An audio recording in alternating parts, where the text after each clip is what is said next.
Welcome all to the Red Pill News. The Red Pill News, the Red Pill News. Take the red pill. Why? Because you want to be free, baby. You want to be free.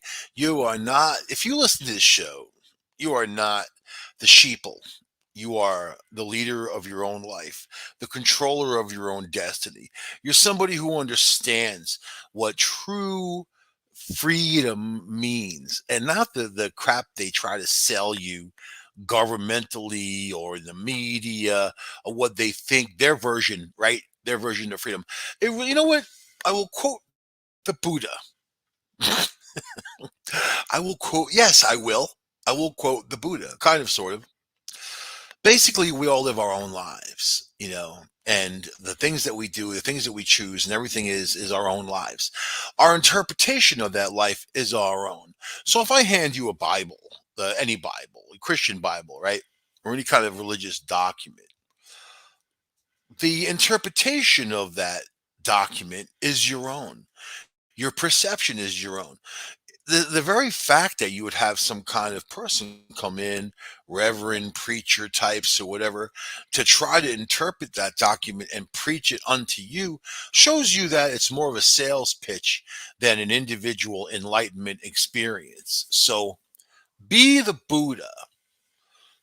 My sister Mel knows as well as I do, as well as other family members who have suffered under our father and other family members, right?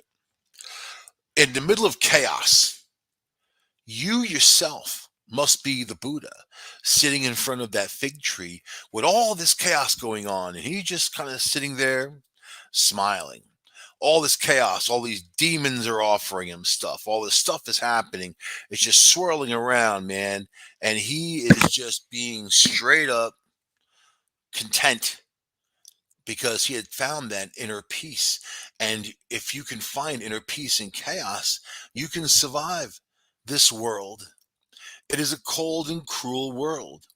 But if you make the corners of your own world loving and caring, then it takes the ice off of that cold and cruel. And for that major flow, for the machine, for everything that people who participate in that machine, they get what they get. They are what they are. You are what you do, you know? You are what you do. And I don't want to hear that crap off anybody about Einstein was a patent clerk and, oh, but he was a brilliant scientist. Yeah, he was a patent clerk and he was a brilliant scientist. You are what you do. It's not that he just sat there and talked about it. There's a lot of talk about it these days, especially through the internet. People living their virtual lives and virtual realities. That's just going to keep getting deeper and deeper, don't you think? Over time of escapism, it used to be when people wanted to escape, they went out into the wilderness, they went out west to the big escape, or they went up to Alaska, they went up to around parts of the world where people there weren't so many damn people around to escape. Right now, there's no escape. 7.5 billion people on the planet. Even if you're in the middle of nowhere, someone's going to blunder into your business at some point. So it comes down to common sense, and common sense doesn't hold true for a lot of people. But some people, and this is going to be kind of a twisted reality for you, what I'm about to say. Some people, some people live their own lives, and they really don't care about what others think about them. Right? I had a good psychic one time named David Starr. And every time he read me, he'd say the same thing about he'd get this smile like he knew something about me. And he said, "You don't care what people think about you, do you?" And I'm like, "No." Whatever made him come to that conclusion each and every time. But he was right on, obviously, because I don't live my life for other people. I live my life for myself. I'm the one who has to survive every day. I'm the one who has to deal with everything, just like you. Just like you. No difference between us. We all go out there individually and we deal with things. But some of you let other people control your lives. Let them judge you into a hole or try to control you in varied in many different directions. of control. When if you're in a relationship and the other person nags you, nagging is now known as a form of abuse. Abuse, isn't that interesting? And then people nag you over and over. If I hear the same thing twice, I'm done with it, and I actually take offense to it, and I put up a wall, and my force field and my position becomes aggressive, because I feel like there's no reason, number one, to do that. If when I was in a relationship and that person nagged me to do something, I specifically wouldn't do it. And I'd put it off and put it off. And I'd let them know, the more you say it to me, the more I'm not going to do it. And then eventually that person will have to understand that if they want to get what they're aiming for, they need to go a different direction. But you don't understand. That relationship with that possessive, controlling person had nothing to do with the task at hand. It had to do with the nag. That's what made them happy. The nag, to nag you to goddamn death, right? Nag you day and night, nag you 3 o'clock in the morning, nag, nag, nag. It's like the other day, I had to take a ride. I was trying to get somewhere, right? And it was an hour there, hour back. In the midst of all this, you have these, for lack of a better term, uh, asshole redneck pickup truck driving loser douchebags. Yeah, that's about as nice as I can put it. Who are in the in between, who are in the middle of my timeline of trying to get from one place to the other and get back safely, right? Accomplishing my task. It's kind of like a video game. It has all these tasks that you have to do and get around. I'm no stranger to passing people on the highway. If they're going under the speed limit and they're in my way, so I'm driving along, and then there's this guy in a pickup truck. Speed limit 55. He's going 48 miles an hour. There's a line of cars starting to gather behind me. I'm behind him. And every passing zone, he would speed up to the speed limit, a little more to make sure people couldn't pass him. And then he would slow back down again to 48. Asshole, right? Asshole. Totally, man. Oh, totally. Totally. Anybody does that, and not, and all right. Let me continue. Passing zone comes up. I go to pass him, right? Safely. I've got a Jeep. It's got a Hemi. Got 440 horsepower. Car has no problem passing other vehicles. When I go to pass him, the guy speeds up, trying to make it so I couldn't pass him. So I'm going like 75 by the time I zoom, I get right in front of him. As I'm going past him, he gives me the finger, right? So already you know what kind of guy he is. Already you know he's a jerk. Already you see me passing him safely and with legally, it's a passing zone. That's what you're supposed to do. But he doesn't like it. He gives me the finger. He wants to speed up. It's not the fact that I passed him necessarily, but it is. It's the fact that he wants people to stay behind him. He wants to be in control. He wants to go 48 miles an hour. He wants you to stay behind him. And that's as simple as that. That's what kind of weird people that you'll run into. And there was three of them like that on the highway that day. Three of them that did exactly the same thing. All of them giving me the finger, which is funny because if I was standing in front of them, they would crap their pants instead of giving me the finger. I'm not really this little tiny. I'm 6'5" and 280 pounds. I'm not the kind of person that is going to be all timid either. If you get in my face or if I feel offended, I'm definitely going to let you know. You know, and I'm not Mr. Fighter. I don't do that kind of crap. But I've got the potential. I've got the potential when people, if especially if you feel like you're threatened, you've got to get the heck out of there. But I'm saying this, it's the people who are miserable in their own skin that make other people suffer, and there's no reason for it, none, right? Which brings me to Republicans. And I'm not going to alienate my Republican listeners, but you guys need to call people out when they do stupid things. You can't get into blind leadership. I don't care what the hell party you're from. The more you do that, the more you pay into a world that goes very far against our individual freedoms and very much into a world of intrusiveness, right? Here is the headline: Republicans risk becoming the face of the Delta surge as key GOP governors oppose anti COVID measures. Now, all right. In Texas, Governor Greg Abbott has banned local governments from implementing mask requirements, even as he pleads for emergency medical help in combating a surge in COVID coronavirus cases from the Delta variant.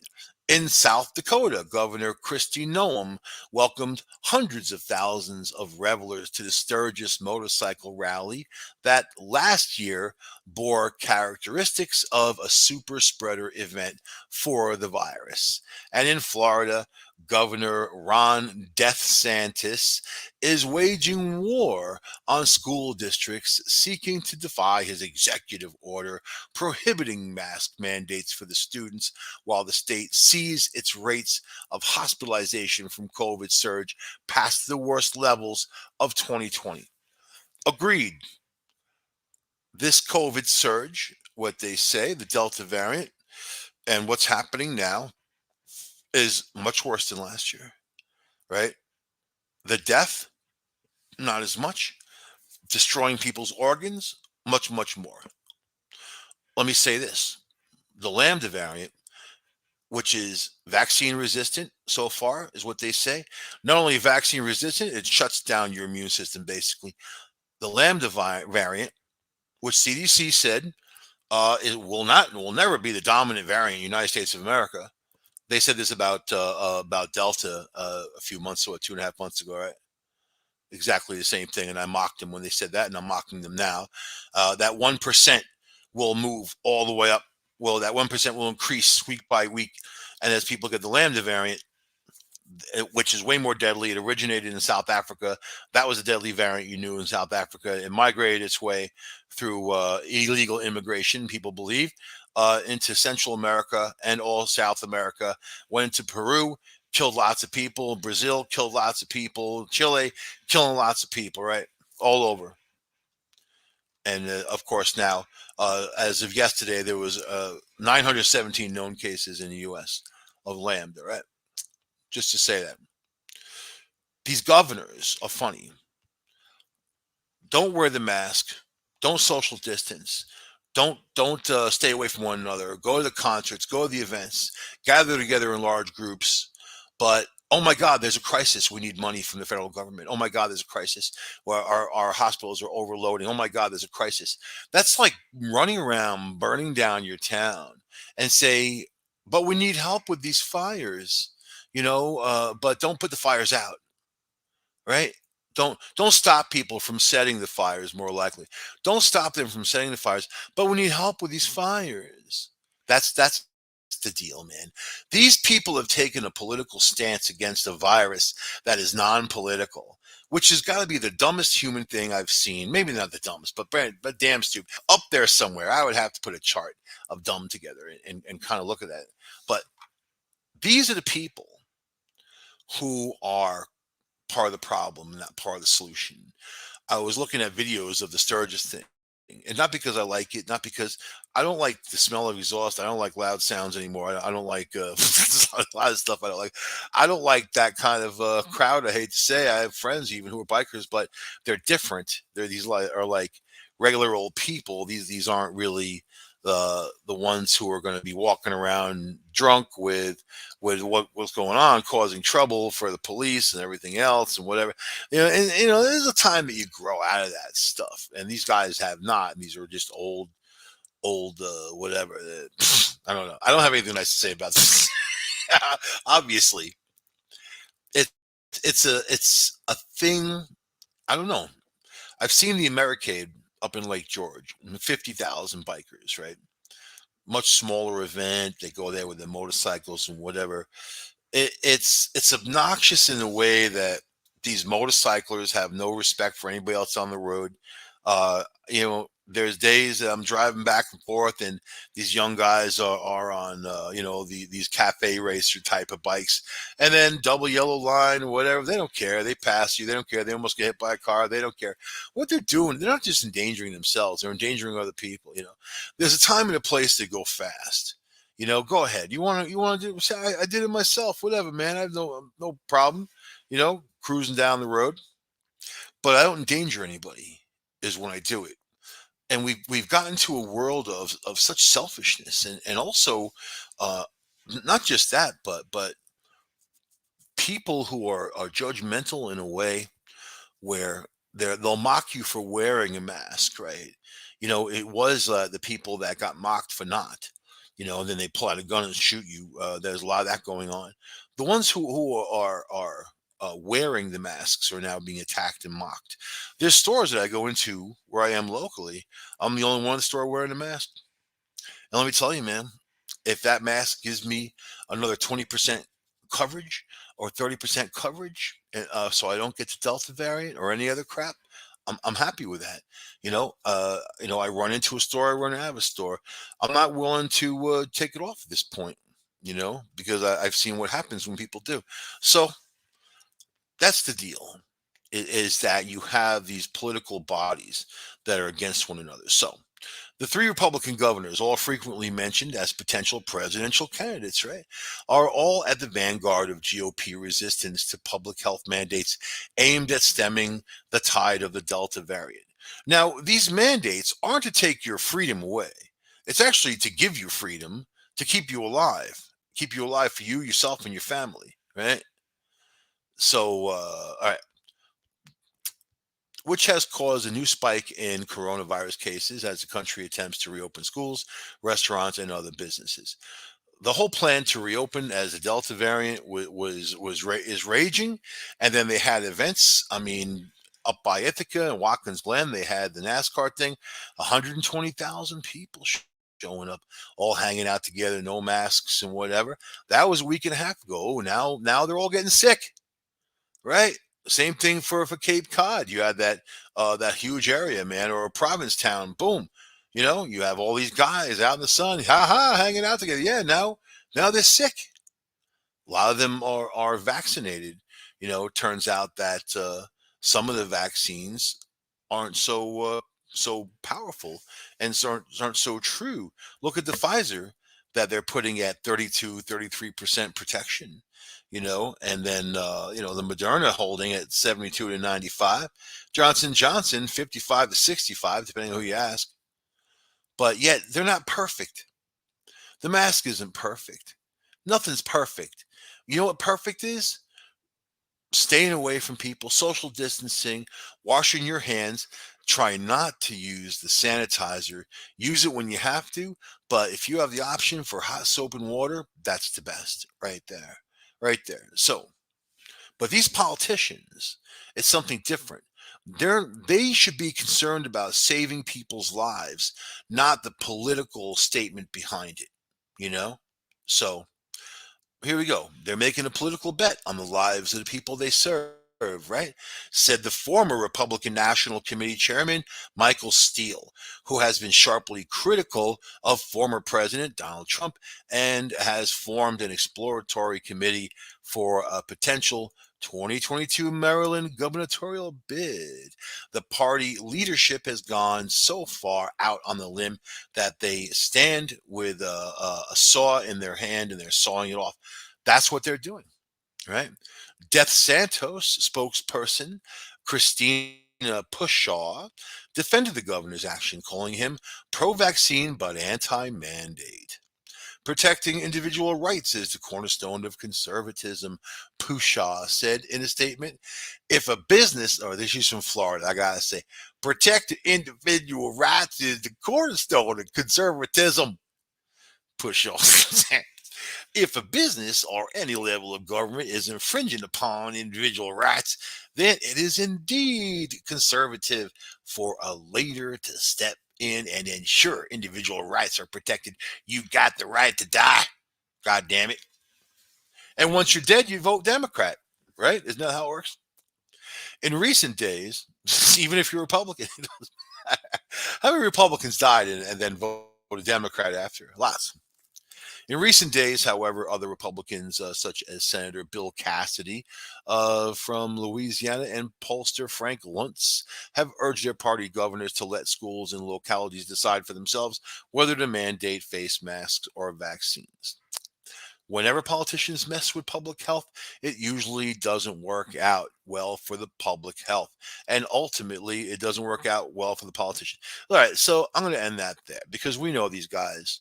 I don't have to tell you about all these other idiots, Cruz, and all these people making their statements because they're not making a statement from your own personal health. They're making statements that are political statements. Remember when Trump was president and COVID came around? He said it was a Democratic hoax. It was a media Democrat hoax. I watched him say it. You can't say that he didn't say it. I watched him say it. There's plenty of video of him saying it. Then he backpedaled later, saying that he took it seriously and whatever, man. He didn't know. He didn't understand it. He didn't understand the virus. They still don't understand the virus to this day. The Democrats, when they won, they thought they were going to go in there and claim the thing was over and that they succeeded against this virus and inoculating people. Who are they listening to? They're listening to Dr. Fauci, who is a politician. Do you think the guy actually knows anything? I haven't heard him say anything yet that would make me believe that he knows anything. So these are the people that you have to rely on. And we've been playing catch up with this virus instead of being ahead of it the entire time. Now, a lot of people are becoming sick, a lot more infections now. This will cause long term infections. The Delta variant is going after people's organs, going after your kidneys and your lungs. Let's say it destroys your kidneys, right? Or puts you into renal failure or whatever else it's going to do to your body. The things that they're noticing is what's happening. That's not just getting a virus, being sick and going to isolation for 10 days and you come out and whatever, you're all right. Or getting sick and you go into the hospital, it's got to be on some kind of a breathing apparatus or whatever because you're that far gone, you know? Or getting sick, going to the hospital and being there for a few days and coming out. Or getting sick, going to the hospital and dying and leaving in a body bag. Any one of those things doesn't take that all that time. When you talk about long term, if people have to go on dialysis when their kidneys have problems, or if they have to go on other types of things, or have those frequent doctor visits, or have to have any kind of operations, that's long term care. We have a shortage of medical people in the US, mainly because of COVID last year. A lot of these people took off. A lot of the nurses took off. And then now we have what we have. So we are seeing hospitals overrun. We again there's a demand for machines to help people breathe and all that. Again, we have a demand of a lot of cash influx because this mess is happening. This virus is going after the children. It's causing brain swelling, problems with their hearts, all kinds of issues. There is no vaccine for children. So we are in a catch 22 situation when it comes to that. And schools are reopening as we speak. They already started schools in Florida in a lot of locations. For instance, here in New York, in a couple of weeks, schools are going to be back in full flow. Or will they? Or will they? And now, of course, in New York, our Governor Andrew Cuomo, had to resign. Another Democratic New York governor resigning in disgrace because of sex scandal. There you go. There you go. And now, obviously he's got his issues, and people politicize that. You know why?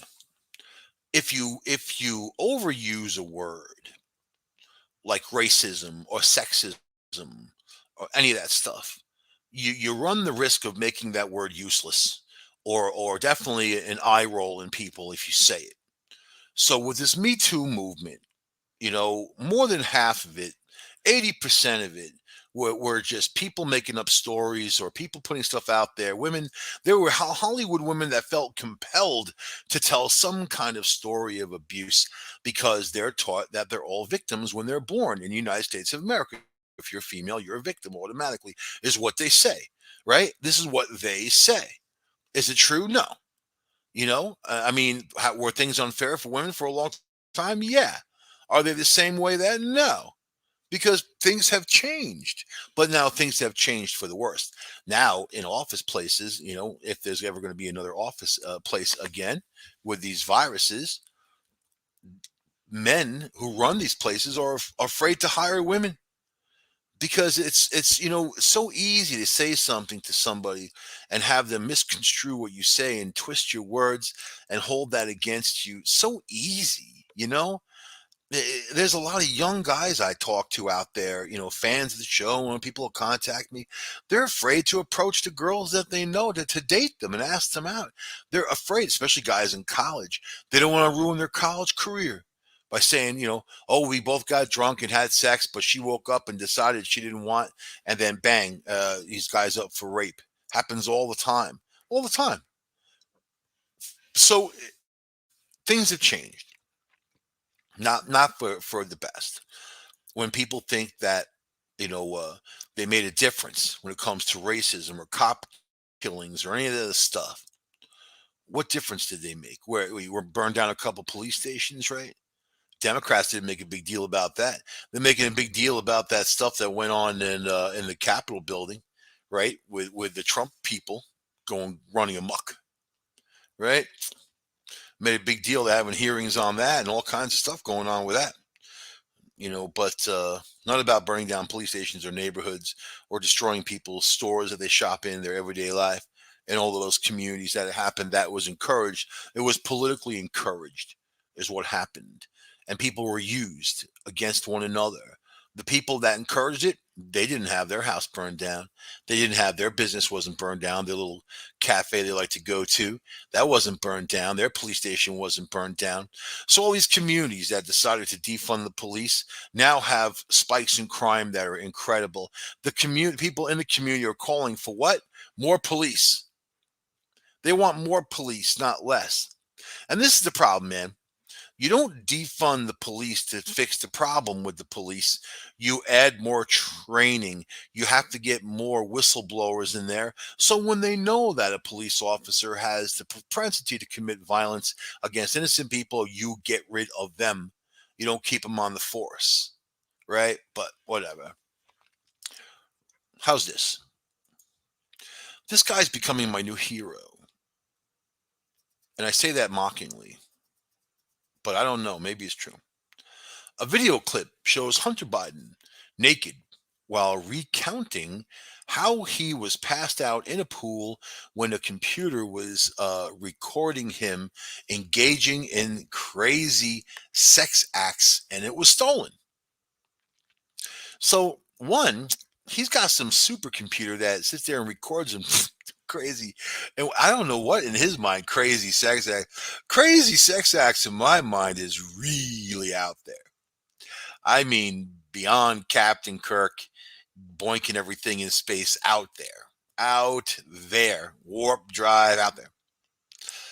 And he said it was possibly for blackmail purposes, according to a report. But I'm wondering if blackmail wasn't misspelled and he's actually talking about a blackmail. You know what I mean? Everybody's gay sometime. You know what I mean? Hunter, I think, is no stranger to that. I don't know. Just something about him tells me that. The conversation took place while Biden and an unidentified woman lounged around in the nude after having sex in January of 2019. The Daily Mail. I love the Daily Mail. To know anything about America, you got to go overseas and read the media because that's the only time you find the truth, and vice versa.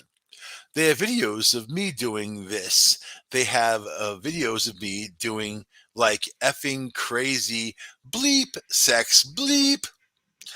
I want to know what those bleeps are, man.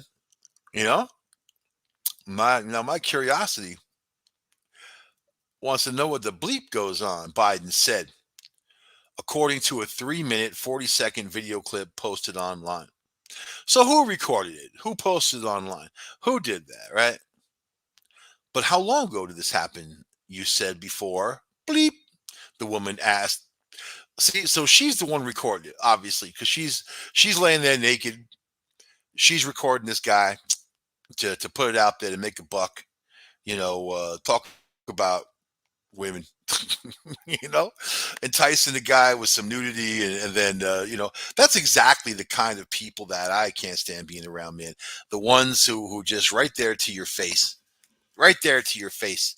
They act like they're your friend, and all of a sudden, bang. When did this happen, baby?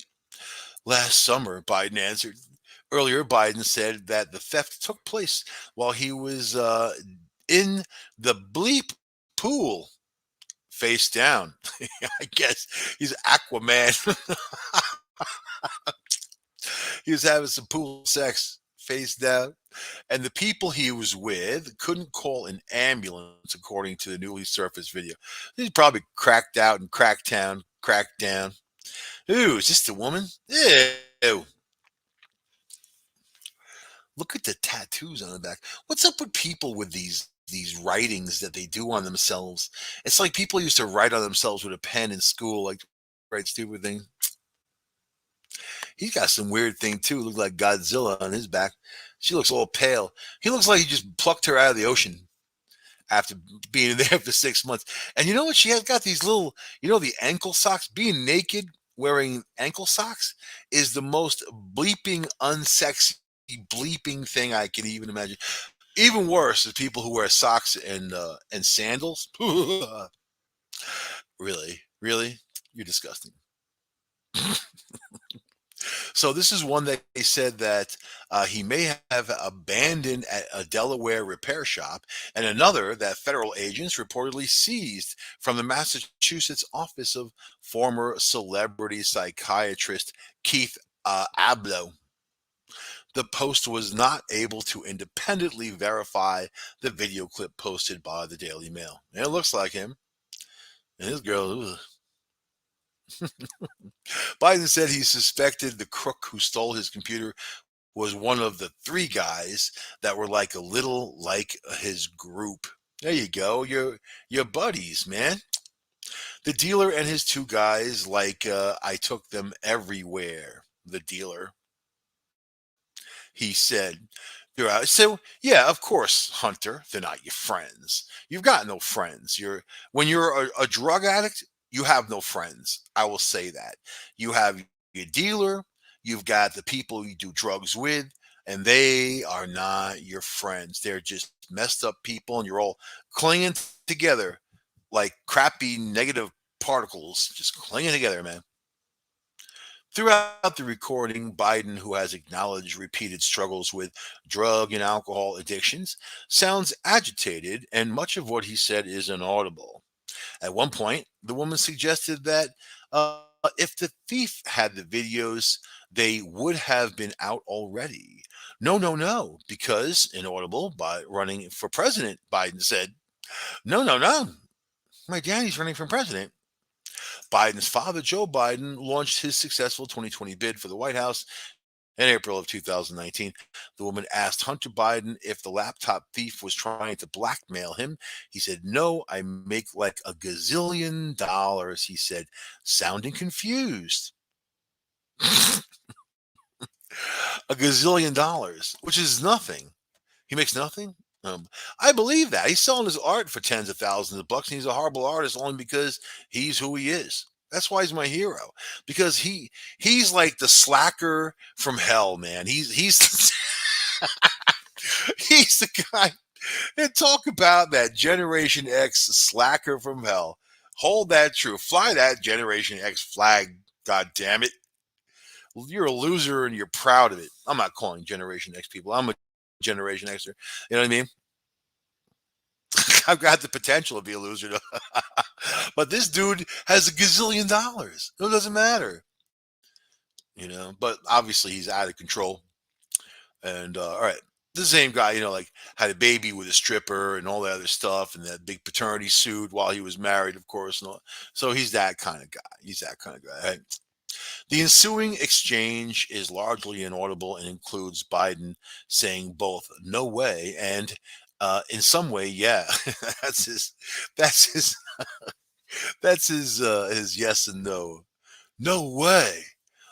In some way, yeah.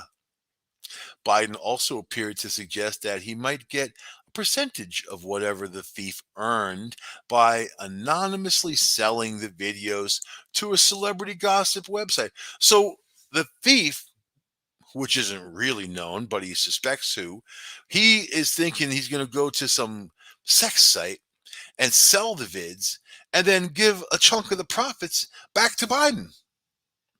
So either he knows this because he's organizing this and all this other stuff is just kind of a plant for the media, or he knows this, or he suspects that the guy's just going to give him some extra dough because to add to his gazillion dollars, a gazillion and one, right?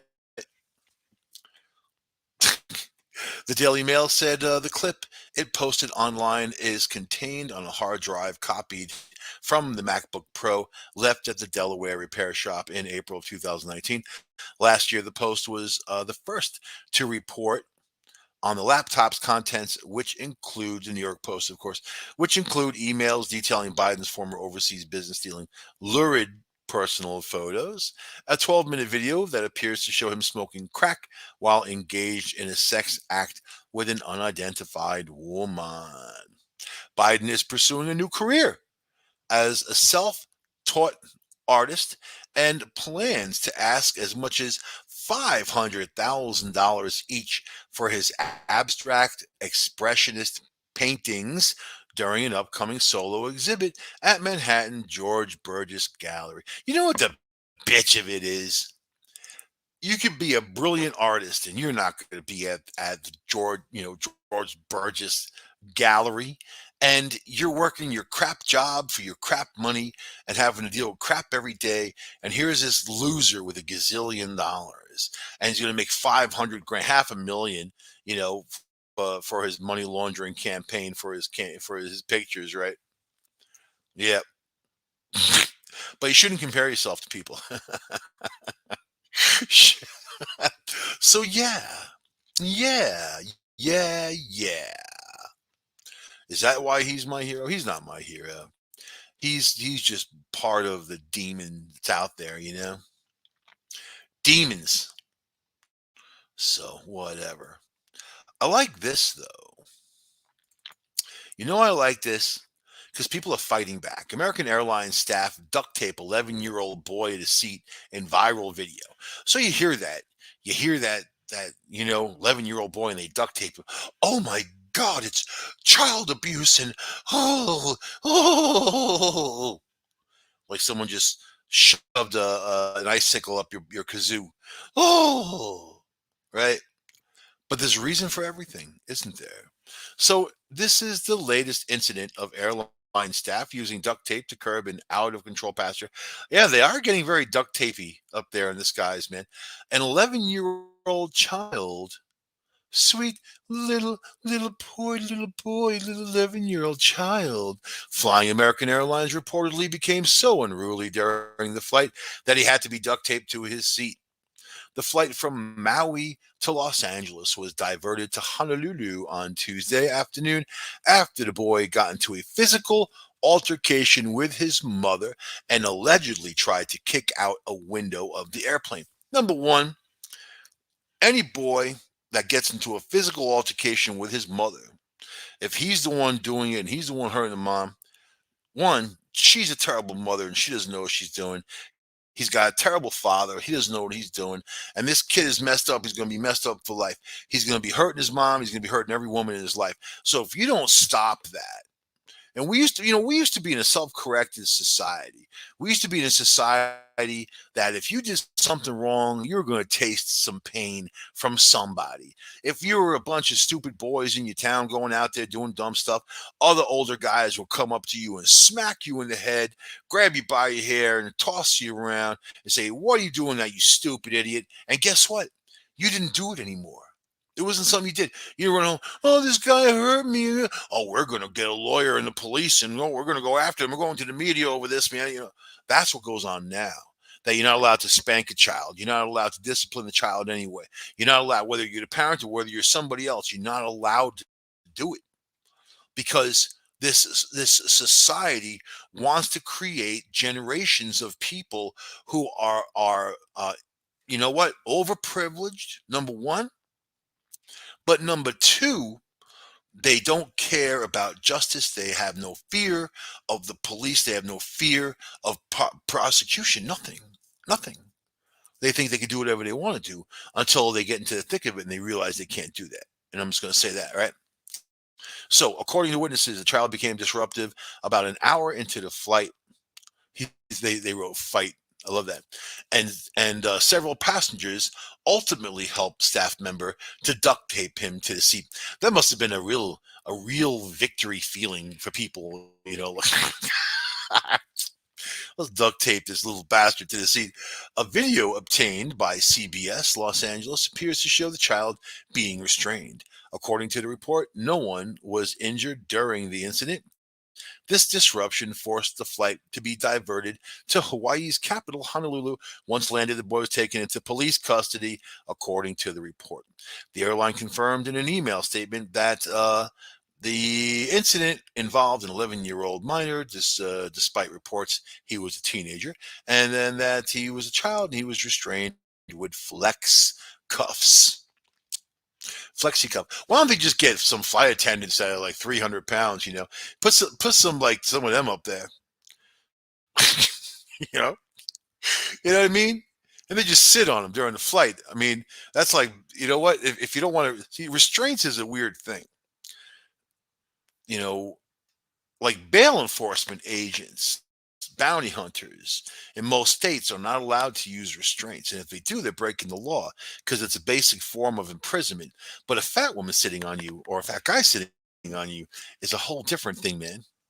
Flight 212, that's how my brain works. I'm sorry.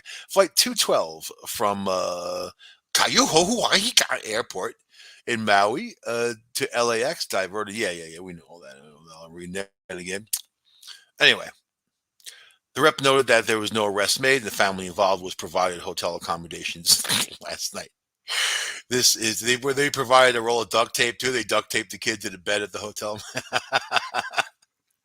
This is the latest incident of airline staffers using duct tape to curb an out of control passenger. Last month, a flight from Philadelphia to Miami on Frontier Airlines went awry when a 22-year-old man, identified as Miami's local 10 as Maxwell Berry of Norwalk, Ohio, became violent and was subsequently duct taped to a chair. It's interesting they don't mention here about that woman last week, a week and a half ago, that was also duct taped because she tried to open the door mid-flight, right? They don't want to mention the woman. They want to mention the dude. They're going to look for any kind of story about a guy, right? So, but this guy Berry allegedly groped two female flight attendants' breasts, cursed at fellow passengers, and attacked a male attendant. You see, self-corrective society. In the real world, another dude would have gotten up and knocked this guy out.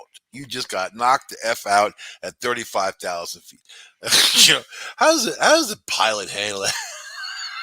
Because they're always so calm and cool. You know why? Because they're up there separated from the rest of the pigs in the back, and they don't have to go back there. They're driving the truck. They're just busy driving the bus. You know, this is Captain Friendly. Short flight. Excuse me, flight 737. This is Captain Friendly. Up here we have an incident going in the back, and please just kind of go about your business and try to ignore the situation. And we need any passengers that have any extra duct tape on hand, please give it to the flight attendants. Thank you for flying, douchebag airways. Like boom. We'll be landing shortly because a little bastard tried to kick the window out, and it's going to make your day. It's going to make your goddamn day that you have to land, and they cancel a flight, and have to go through a lot because the woman can't control her kid. Back in the day, with my mom, if I did anything out of the normal, out of the ordinary, it'd be right there. 5 across the eyes, man. She'd smack me. I'd have her handprint on my face, and I'm like, okay, I get it. You don't have to do that again.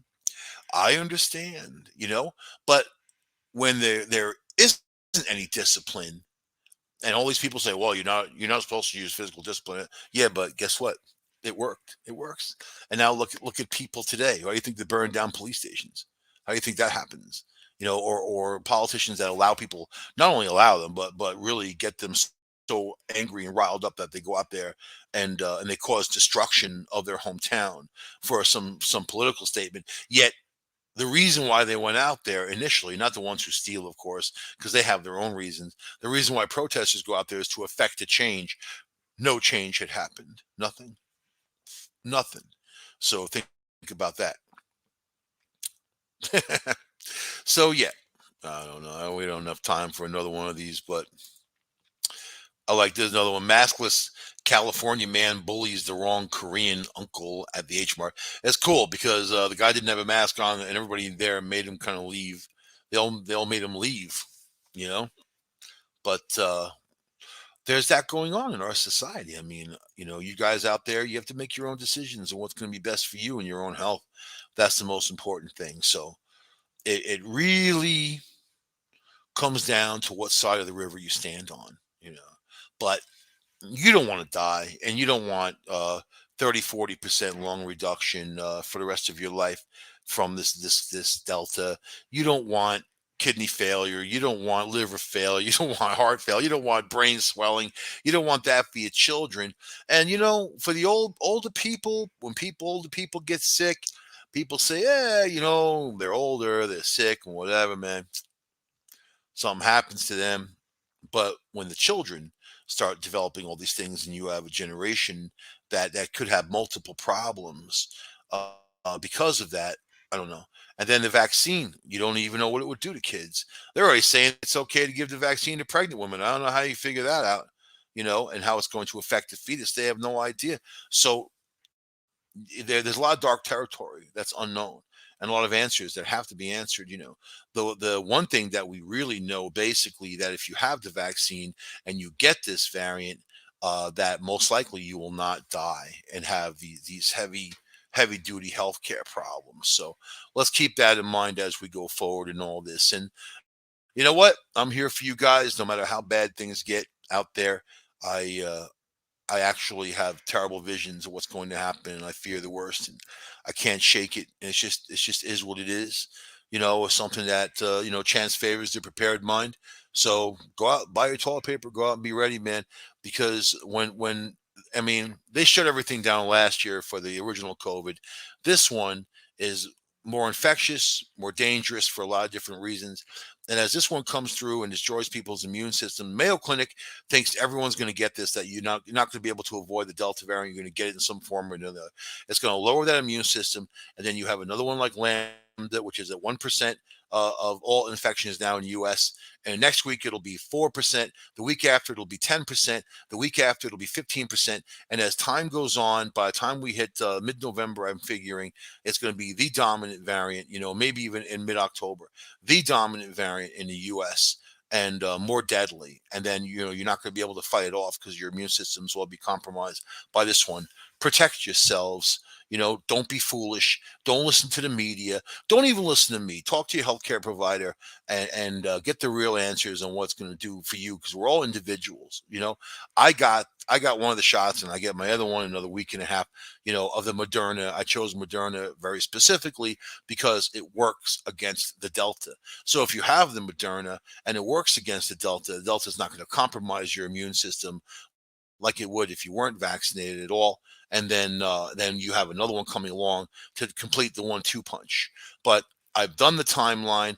I know what's going to happen with this thing, and it just is what it is. So protect yourselves, protect your families, be there for your family. If somebody loves you, does anybody love you?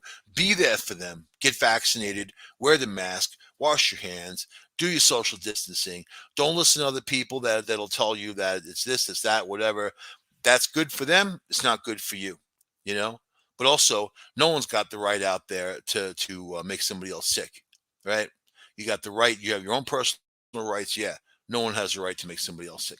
I will end the show there on the Red Pill News. I'll see you guys next week on this show on United Public Radio Network, uprntalkradio.com.